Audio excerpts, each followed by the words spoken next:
We begin this morning in Malaysia, where South Korean President Lee Jae-myung is attending his first ASEAN Summit since taking office.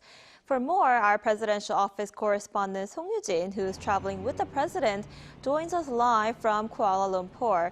Yoo-jin, what's on the agenda for day 2? Well, first of all, good morning, Eun-ji. So South Korean President Lee Jae-myung begins his second and last day here in Malaysia with a summit with Cambodian Prime Minister Manet.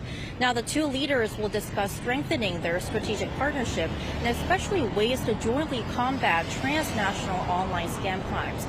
Now, as you know, Eun-ji, this issue has been a major concern here in South Korea following the death of a Korean college student who is believed to have been lured to Cambodia by a scam gang, as well as the repatriation of dozens of Koreans allegedly involved in similar crimes.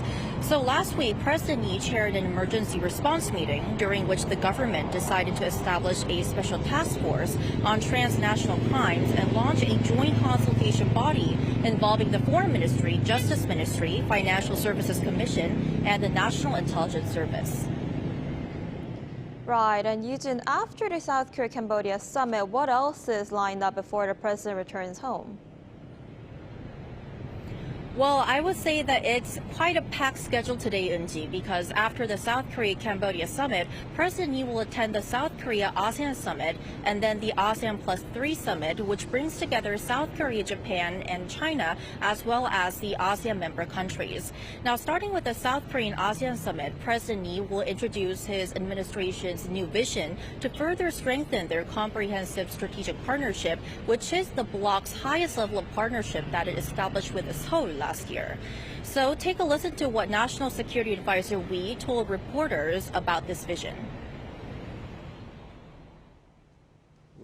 Our new dream is based on the acronym CSP, standing for Contributor for the Dreams and Hope, Springboard for Growth and Innovation, and Partner for Peace and Stability. Now, we'll get to hear the details once the summit starts, but the president is expected to propose expanding trade, boosting people-to-people exchanges, and coordinating responses to cross-border crimes such as scams and drugs. And at the ASEAN +3 summit, President Lee will focus on cooperation in finance and food security. Now, finally, before wrapping up his 2-day visit in Malaysia, he will also hold a meeting with Malaysian Prime Minister Anwar Ibrahim before returning to Seoul by boarding the presidential jet this afternoon. Now, once he returns to South Korea, waiting for him is the APEC economic leaders meeting in Gyeongju, as well as high-stakes summit with U.S. President Donald Trump and China's Xi Jinping. Back to you, Eun-ji. All right, Yoo-jin, thank you for that report. Do keep us updated.